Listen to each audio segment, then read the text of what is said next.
நிலைமையை பார்த்தா எனக்கு ரொம்ப பயமா இருக்கு. ஆபத்தான நிலைமையில இருக்காங்கம்மா. நான் எழுதியிருக்கிற இன்ஜெக்ஷன் மணிக்கு ஒரு தரம் போட்டா விடியதுக்குள்ள ஆபத்துல இருந்து தப்ப முடியும்.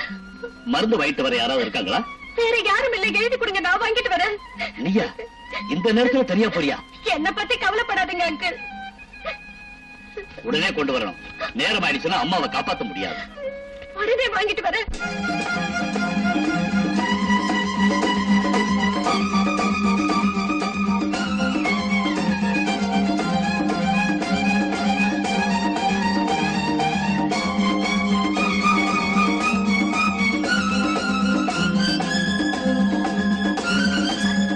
இந்த மருந்து கொஞ்சம் சீக்கிரமா கொடுங்க. ஏமா கடையை மூடுற நேரத்துக்கு வந்திருக்கியே? ரொம்ப அவசரங்க, பிளீஸ். மை காட், மருந்து பேரை பார்த்தா ரொம்ப சீரியஸா இருக்கும் போல இருக்க. ஆமாங்க. நீ கொடுத்து வச்சோமா, கடையை சாத்துறதுக்கு முன்னாடி வந்துட்ட. இரு.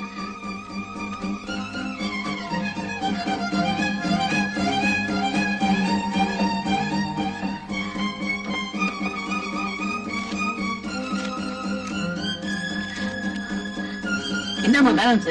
இருக்கட்டுங்க.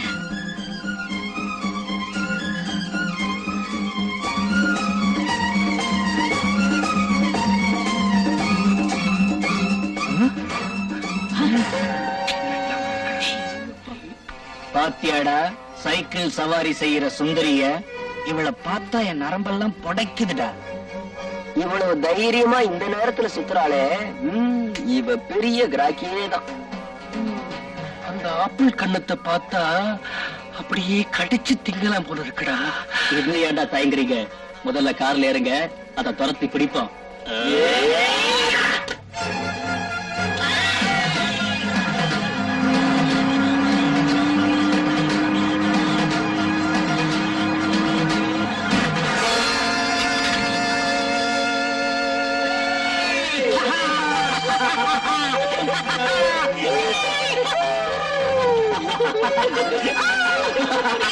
என்ன விட்டுடுங்க, அம்மா ஆபத்தான நிலைமையில இருக்காங்க. மருந்து கொண்டு போகலைன்னா அவங்க செத்துடுவாங்க. என்ன விட்டுடுங்க. உங்க அம்மா செத்துடுவாங்களா? இப்ப நீ போனா நான் செத்துடுவேனே. எப்படி உங்க அம்மா சாகத்தானே போறா?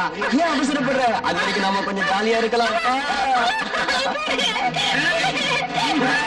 நீ போக முடியாது. நீ போக முடியாது. விட மாட்டோம். வந்துடு.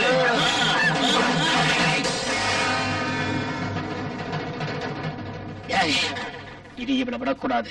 போய் கை எடுத்துட்டு வாங்க.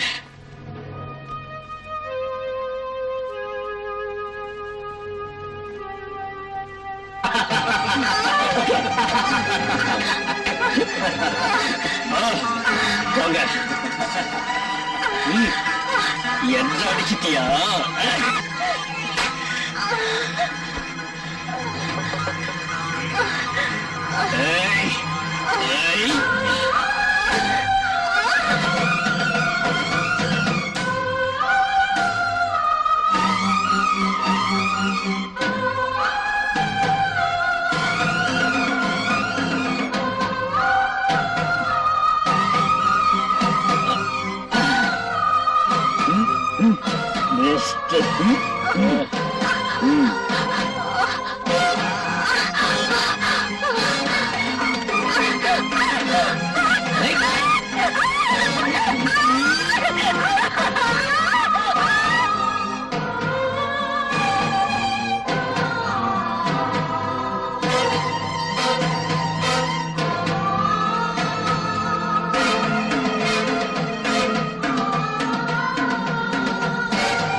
அந்த 4 அயோக்கியங்களால என் அம்மாவை பறி கொடுத்தேன்.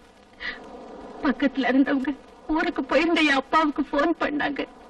மானத்தை பெருசா நினைச்சு வாழ்ற என் அப்பாவை கற்பை எழுந்து பரிதவிக்கிற நான் எந்த முகத்தோடு போய் பார்ப்பேன். அதனால அன்னைக்கு ராத்திரி நடந்ததையெல்லாம் விபரமா என் அப்பாவுக்கு கடிதம் எழுதினேன். டாடி, எந்த மகளும் தன் தந்தைக்கு இந்த மாதிரி கடிதம் எழுதக்கூடாது. எழுது நிலைமை ஏற்படக்கூடாது. யாருமை தாய், தெய்வ தாய், என்னை பெற்றெடுத்த தாயை காப்பாத்துறதுக்காக ராத்திரி நேரத்துல யாரும் துணை இல்லாம மருந்து வாங்க போனேன். பெண்களை கௌரவிக்க இந்த நாட்டுல, தாய் தெய்வம்னு கும்பிடுற இந்த நாட்டுல எந்த பெண்ணுக்கு பாதுகாப்பு இல்லைன்னு தெரிஞ்சுக்கிட்டேன். பண்பு, அன்பு, கருணை, தாட்சணியம் இல்லாத 4 மிருகத்துக்கு சமமானவங்க என்ன அநியாயமா கெடுத்துட்டாங்க. அது காரணமா நேரம் கழிச்சு வீட்டுக்கு வந்த என்னால இறந்து போன மம்மியத்தான் பார்க்க முடிஞ்சது. டாடி, கெட்ட போன நான் உங்களுக்கு பாரமாக, உங்க கௌரவத்துக்கு களங்கமாக உங்கள் முன் வாழ மாட்டேன். நான் ஊரை விட்டே போயிடுறேன். அதனால மனைவி பிரிஞ்சு உங்களுக்கு மகளும் இல்லைன்னு நினைச்சுக்கங்க. என்ன நீங்க தேட வேண்டாம். இப்படிக்கு உங்க பேபி. என் அம்மா அப்பாவை நான் பிரியும்படி செஞ்சு என் கற்ப சூறையாடின நீசர்களை விடக்கூடாதுன்னு, மேலும் எனக்கு நேர்ந்த இந்த கதி வேறு எந்த பெண்ணுக்கும் நேரக்கூடாதுன்னு முடிவு பண்ணு. அவங்கள பத்தி தெரிஞ்சுக்கிறதுக்காக ஹோட்டல்கள்ல என்கொயரி செஞ்சேன். அவங்க நாகப்பட்டினத்துல இருந்து வேலை தேடி வந்தவங்கன்னு தெரிஞ்சதும் நானும் இங்க வந்தேன். அவங்க இந்த ஊர்ல எங்கிருந்தாலும் பழிவாங்கணுங்கிற முடிவோட கராட்டை கூட கத்துக்கிட்டேன். ஒரு நாள்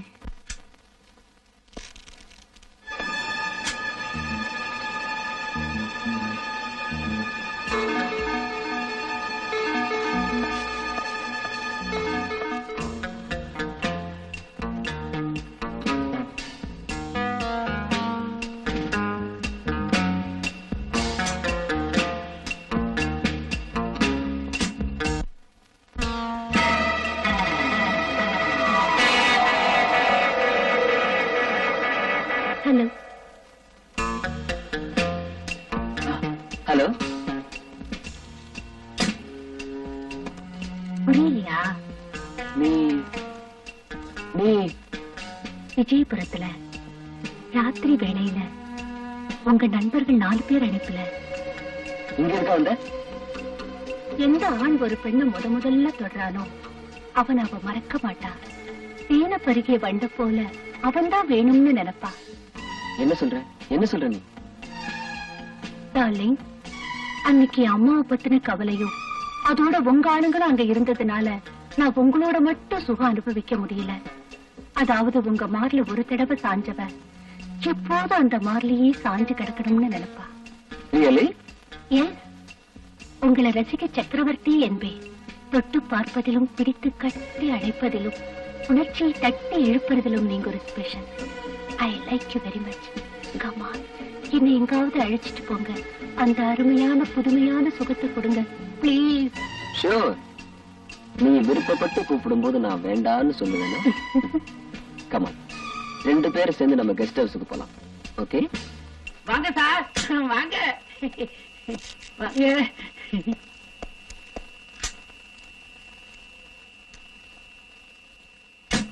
சலீம், அம்மாவும் நானும் ராத்திரி இங்கதான் தங்க போறோம். மாடி room.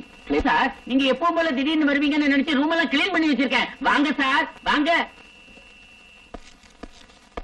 Come on, dear. Come on.